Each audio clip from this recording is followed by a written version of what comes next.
Hello, my dear friends. Come sit with me for a little while.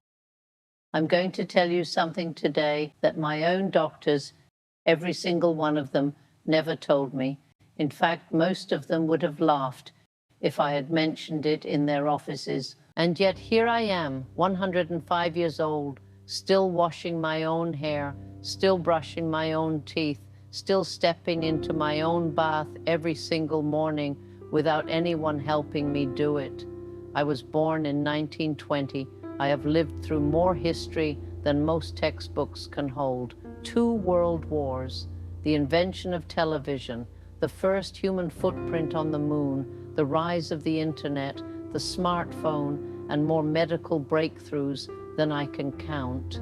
And through all of it, through every decade, every season, every crisis that swept across this world, I kept doing the same quiet, simple things I had always done, the same things my grandmother taught me, the same things her grandmother taught her. Not pills, not expensive treatments, not anything that required a prescription or a laboratory to produce, just plants and water and the patience to trust what has worked for thousands of years. Now, I am going to be honest with you about something. The first doctor who told me I was caring for my body the wrong way, the very first one, passed away at the age of 68. The second one, who insisted that what I put on my hair and skin was medically irrelevant, left this world at 71. The third lived to 74. I am not telling you this to be unkind to their memories. I tell you this because I want you to understand one thing before we go any further. Sometimes the oldest wisdom is the most accurate wisdom. Today I am going to share with you 10 herbs, 10 plants that I have used every single day for most of my life, not to eat, not as supplements or capsules or powders in a bottle with a label full of words you cannot pronounce. I use them in my bathroom, in my hair, on my skin, in my mouth. The people who love you most touch your hair, your hands, your face. The way you care for the outside of your body is not vanity. It is a daily act of respect for the life you have been given. Stay with me, because what I am about to share with you has been validated not only by a century of my own living, but by modern science that is only now beginning to catch up to what our grandmothers already knew. Herb number 1, soapberry. Most people today have never heard of soapberry. That tells you everything you need to know about how far we have drifted from the things that actually work. Soapberry, known botanically as Sapindus mucorossi, has been used across Asia and the Middle East for over 2,000 years as a natural cleanser. The fruit contains saponins, which are natural surfactants, meaning they lift oil and dirt from surfaces just as effectively as the synthetic detergents in modern shampoos, but without stripping the scalp of its protective oils or leaving behind a film of chemical residue. My grandmother taught me her method, and I have never deviated from it once in my life. Take a generous handful of dried soap berries and roast them gently in a dry pan until you begin to smell their fragrance releasing. Nutty, warm, slightly sweet. Do not burn them. You are coaxing the saponins to the surface, not destroying them. Once they are fragrant and lightly toasted, transfer them to a pot of clean water, about 4 cups for a good-sized handful, and bring it to a slow boil. Let it simmer for 20 minutes. Allow it to cool completely, then strain out the berries and keep the liquid. That liquid is your shampoo. Wash your hair with it the way you would with any cleanser. Work it gently into your scalp with your fingertips. You will not get the dramatic lather that commercial shampoos produce, because there are no synthetic foaming agents in it, and that absence is precisely why it is better. Lather does not clean. Saponins clean. The foam is theatre. What is left behind after rinsing is a scalp that is genuinely balanced, not stripped and then coated. My hair has never broken excessively. I have never dealt with persistent dandruff. I have never experienced the cycle of dryness and overproduction that so many people describe, where the more commercial shampoo they use, the worse their scalp becomes. That cycle exists because synthetic shampoos strip the scalp so aggressively that the oil glands respond by overproducing. Soapberry does not do that. It cleans without disturbing the scalp's own regulatory system. Science confirms what my grandmother knew. Research published in the Journal of Ethnopharmacology has documented the antimicrobial and anti-inflammatory properties of Sapindus saponins. Studies have shown measurable reduction in scalp fungal activity, the primary driver of dandruff, with regular soapberry use. The hair shaft itself is protected rather than abraded, which is why long-term soapberry users consistently report stronger, smoother hair with less breakage over time. Use this wash 2 to 3 times per week. Your scalp will need 2 to 3 weeks to recalibrate from whatever it has been accustomed to. Be patient during that transition. The results on the other side of it are worth every day of waiting. Herb number 2, grapefruit peel and grapefruit leaves. Every time I ate a grapefruit, which I did often because I love them, I saved the peel, not out of frugality, though I was raised to waste nothing. I saved it because I knew what it contained. Grapefruit peel is extraordinarily rich in limonene, a compound in the terpene family that is one of the most studied natural molecules in dermatological and trichological research. It stimulates blood circulation in the tissue it contacts, and when that tissue is your scalp, increased circulation means more oxygen and more nutrients delivered directly to the hair follicles, which means stronger, faster growing hair. The method is simple enough that a child could do it. Take the peel of 1 full grapefruit, or a generous handful of fresh grapefruit leaves if you have access to the tree, and simmer them in a pot of water for 15 to 20 minutes. Add a few drops of fresh grapefruit juice if you like, though it is not strictly necessary. Allow the water to cool to a comfortable temperature, then use it as a final rinse after washing your hair. Pour it slowly over your scalp, work it in gently with your fingertips, and do not rinse it out. Simply dry your hair as you normally would and let the compounds do their work as you go about your day. The fragrance alone, clean, citrus, faintly floral, is enough to lift your mood first thing in the morning. But the benefit goes far deeper than scent.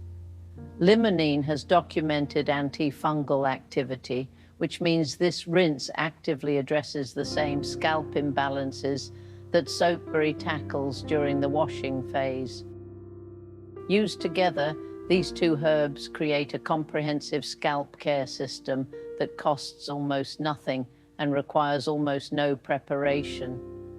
Beyond limonene, grapefruit peel and leaves contain naringenin, a flavonoid shown in recent research to reduce oxidative stress in hair follicle cells. Oxidative stress at the follicle level is one of the primary mechanisms of age-related hair thinning.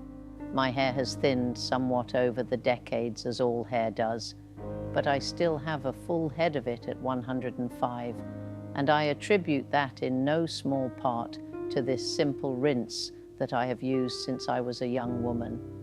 Use this 2 to 3 times per week, ideally following your soapberry wash. The combination is gentle enough for daily use if your scalp is particularly dry or sensitive. Herb number 3, red bean powder and rice bran. The skin you are living in right now is replacing itself constantly. Every single day, thousands of dead skin cells accumulate on the surface, dulling your complexion, clogging your pores, and preventing the fresh, healthy cells beneath from breathing and reflecting light the way they are designed to do.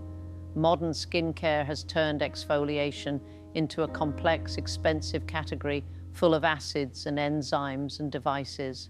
My grandmother achieved the same result with two things she kept in her kitchen. Red bean powder, made simply by grinding dried red beans to a fine consistency, contains a gentle combination of starch and saponins that exfoliate the skin mechanically without tearing it. It has been used in East Asian beauty traditions for over 1,000 years, and the women who used it consistently were renowned for their clarity and smoothness of complexion well into old age. Rice bran operates on a similar principle, with the additional benefit of containing gamma-oryzanol and vitamin E, compounds with documented antioxidant and skin brightening activity.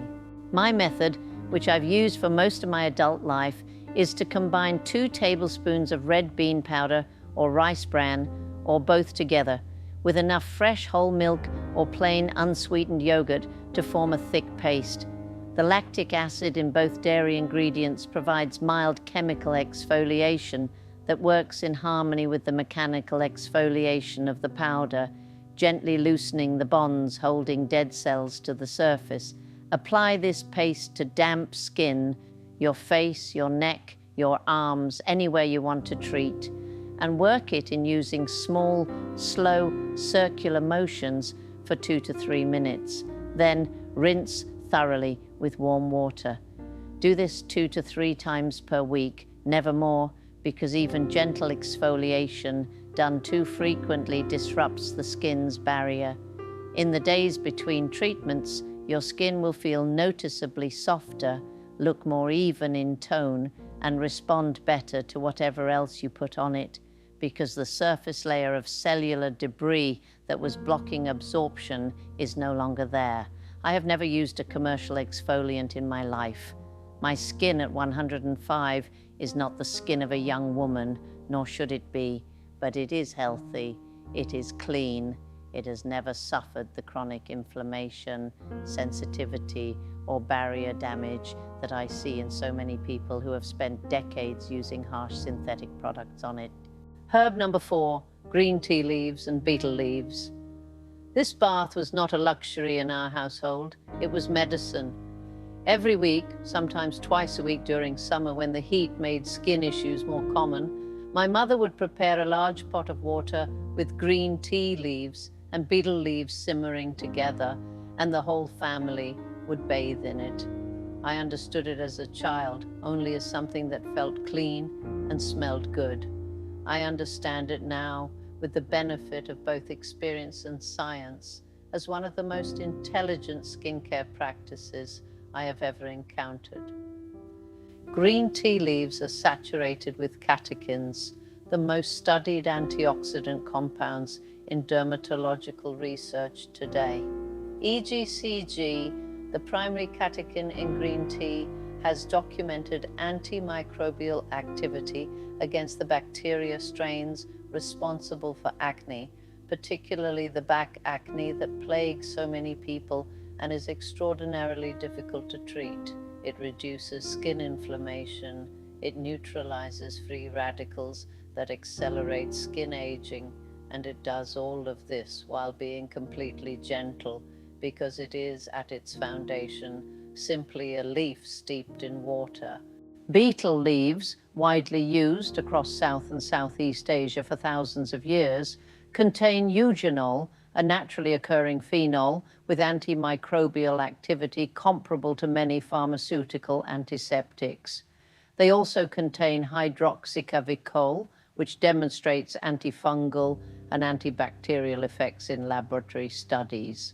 Skin conditions involving fungal overgrowth, the itching, the patches of discomfort that come and go, respond remarkably well to regular betel leaf baths. Bring a large pot of water to a boil. Add 2 generous handfuls of fresh green tea leaves, or 4 green tea bags if fresh leaves are not available, and 8 to 10 fresh betel leaves. Simmer for 15 minutes. Strain the liquid into your bath or use it to pour over yourself in a shower. The water will be a deep, beautiful amber green. Your skin will feel noticeably smoother and cleaner after the first use. I have not had a serious skin infection in my adult life. I have not had persistent back acne, chronic itching, or any of the recurring fungal skin conditions that become increasingly common as the body ages. I do not believe that is coincidental. Herb number 5, green tea powder and coffee grounds. Where the previous bath cleanses and protects, this one energizes. Coffee grounds, specifically the fine residue left after brewing a pot of coffee, are one of the most effective natural exfoliants available at any price point. The physical texture of the grounds removes dead skin with efficiency, while caffeine, absorbed transdermally in small amounts, has a documented tightening effect on skin tissue and temporarily reduces the appearance of puffiness and unevenness. The antioxidant compounds in coffee, including chlorogenic acid, provide additional protection against environmental oxidative stress. Green tea powder, matcha, or simply dried green tea ground finely adds an extraordinary concentration of EGCG to the treatment. When used as a scrub rather than a rinse, the contact time with the skin increases, allowing for deeper antioxidant activity. Combine 2 tablespoons of used coffee grounds with 1 tablespoon of green tea powder and enough water or plain yogurt to create a workable paste. Apply it to damp skin and work it in with gentle circular motions for 2 to 3 minutes. Focus on areas that tend toward roughness, elbows, knees, upper arms. Rinse thoroughly. Use this once a week. It is slightly more stimulating than the red bean and rice bran treatment, so less frequent application is appropriate for most skin types. The result, used consistently over months and years, is skin that retains its elasticity and texture far longer than skin that has never been treated this way. Herb number 6, sea salt and bamboo salt. I have never had a full set of dentures. At 105, I still have most of my original teeth. My dentist, the current one, who is young enough to be my great-grandchild, asked me what my secret was the first time he examined me. I told him. He wrote it down. Sea salt has been used as a dental cleanser since antiquity. The sodium chloride in salt creates a hypertonic environment in the mouth, meaning it draws moisture out of bacterial cells through osmotic pressure, killing them. It also mildly alkalizes the oral environment, which is hostile to the acid-producing bacteria responsible for tooth decay and gum disease. Saltwater rinses are still recommended by modern dentists for post-surgical healing because the mechanism works and it works reliably. Bamboo salt, sea salt that has been packed into bamboo cylinders and fired in a kiln, a practice originating in Korean traditional medicine, takes these properties further. The firing process drives minerals from the bamboo into the salt, creating a compound that is richer in potassium, calcium, and silica than ordinary sea salt.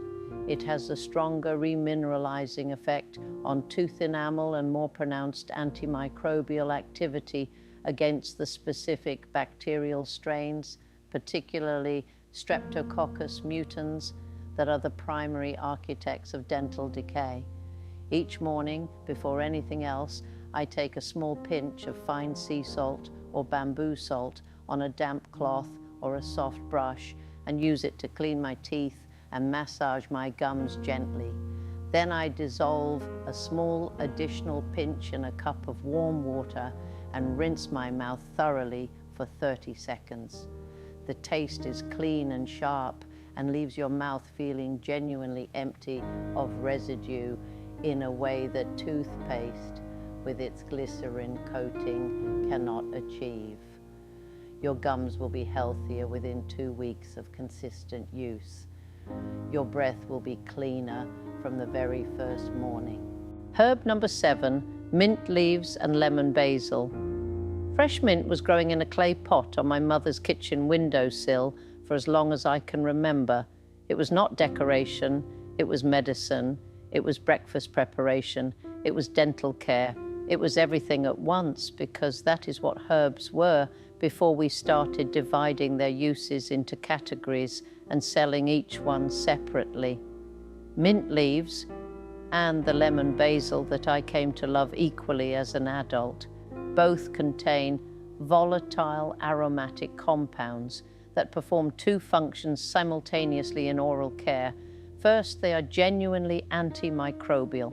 Menthol in mint and eugenol in lemon basil inhibit the growth of the bacteria responsible for bad breath and periodontal disease. This is not a masking effect, the way commercial mouthwashes create the impression of freshness by coating surfaces. It is actual bacterial suppression. Second, they stimulate saliva production. Saliva is your mouth's primary self-cleaning and self-protecting mechanism. It neutralizes acid. It delivers calcium and phosphate to remineralize enamel. It mechanically washes the surfaces of teeth and gums. A mouth that produces abundant, healthy saliva is a mouth that defends itself constantly without any external intervention required. The aromatic compounds in mint and lemon basil trigger salivary response consistently and reliably. Take a small handful of fresh mint leaves or fresh lemon basil. Crush them firmly between your palms or in a small mortar. Squeeze the juice directly into a cup. Add a pinch of fine sea salt and a few tablespoons of warm water, and use this as a mouthwash for 30 seconds after brushing. If fresh herbs are not available, steep dried leaves in just boiled water for 5 minutes. Allow it to cool and use the strained liquid the same way. I have done this after every meal for most of my adult life. It takes less than 2 minutes. The freshness it produces lasts for hours, not because it covers up odor, but because it addresses the bacterial activity that creates odor in the first place. Herb number 8, cinnamon powder and bamboo charcoal powder. Cinnamon appears in Exodus 30:23, included by God in the recipe for the sacred anointing oil. Across thousands of years of human civilization, it has been used as currency, as ceremony, and as medicine. In the context of oral care, it is one of the most powerful tools available, and almost no one in the modern world is using it. Cinnamaldehyde, the primary active compound in cinnamon, demonstrates documented antimicrobial activity against oral pathogens, including Streptococcus mutans, the bacteria most responsible for cavities, and Porphyromonas gingivalis, which drives gum disease. A study published in the International Journal of Food Microbiology confirmed that cinnamon essential oil is effective against a range of oral bacteria strains.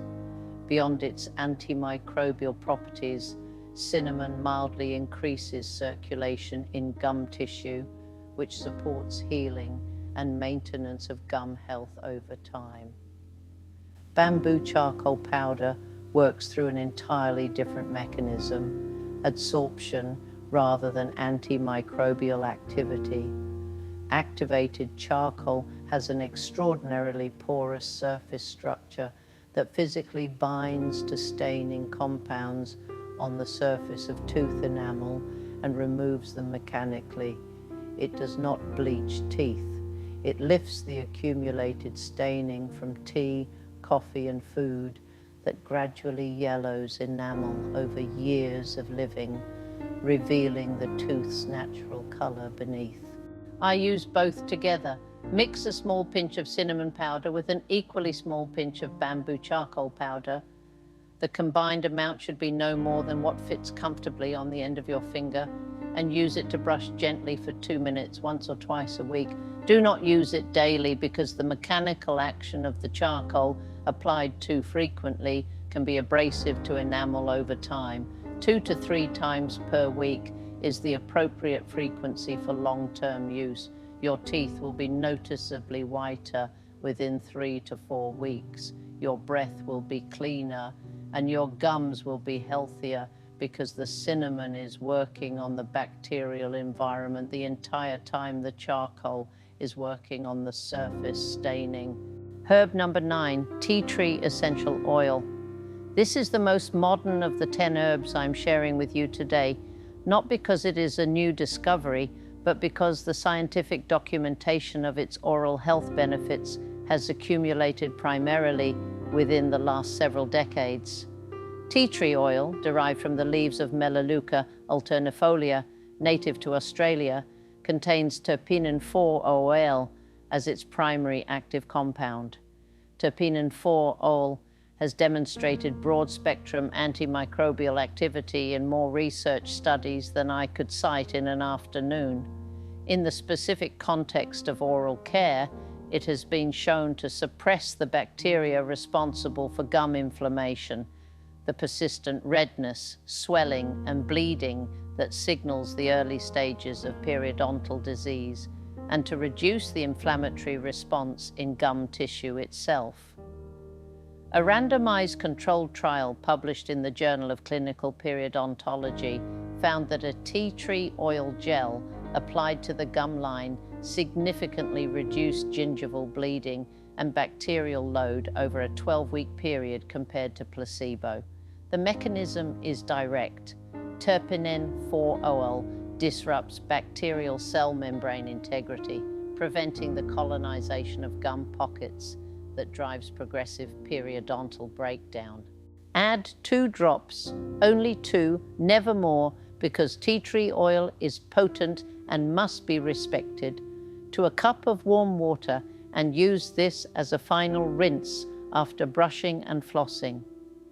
Swish gently for 30 seconds, making sure the liquid reaches the back of your mouth and the space between your teeth and gums, then spit it out completely. Tea tree oil should never be swallowed. Use this rinse 3 to 4 times per week. Within a month of consistent use, you will notice that your gums bleed less when you brush, feel less tender after flossing, and appear more uniformly pink rather than inflamed at the margins. These are not cosmetic improvements. They are indicators of genuine periodontal health, and periodontal health, as research increasingly demonstrates, is directly connected to cardiovascular health, metabolic function, and systemic inflammation throughout the entire body. Herb number 10, soapberry revisited as a full body wash. I want to return to soapberry one final time because its role in my daily life has never been limited to my hair. From the time I was a young woman, I have used soapberry water as my primary body wash as well. The saponins that make it exceptional for the scalp make it equally exceptional for the skin of your entire body. Unlike commercial soap, which typically has a pH between 9 and 10, significantly more alkaline than healthy skin's natural pH of approximately 5.5. Soapberry solution is mildly acidic to neutral, meaning it cleanses without disrupting the acid mantle that protects your skin from pathogenic bacteria and environmental damage. Prepare the same soapberry wash I described in the hair care section. Keep a small portion aside before washing your hair, or prepare a separate batch specifically for body use. Apply it with a soft cloth or simply with your hands, working it gently over your skin from neck to toe. Rinse thoroughly with warm water. Over time, months and years of consistent use, skin washed with soapberry retains its natural oils and its microbiome in a way that commercially soaped skin simply cannot. The skin surface population of beneficial bacteria, which play a documented role in immune defense and wound healing, is preserved rather than repeatedly annihilated and left to recover from zero. I have used commercial soap perhaps a handful of times in my life when nothing else was available. I noticed the difference every time. The tight, stripped feeling that most people accept as normal after washing, the feeling that sends them reaching for moisturizer to compensate for what the cleanser took away, is not normal. It is a symptom. Soapberry removes it entirely. Which of these 10 herbal rituals are you going to try first? The soapberry hair wash, the green tea bath, or the bamboo salt and cinnamon dental routine? Tell me in the comments below. And if anything here today spoke to someone you know, someone who is struggling with their health or their hair, or just the weight of a life lived under too much stress, please pass this along to them. You never know whose moment this might be.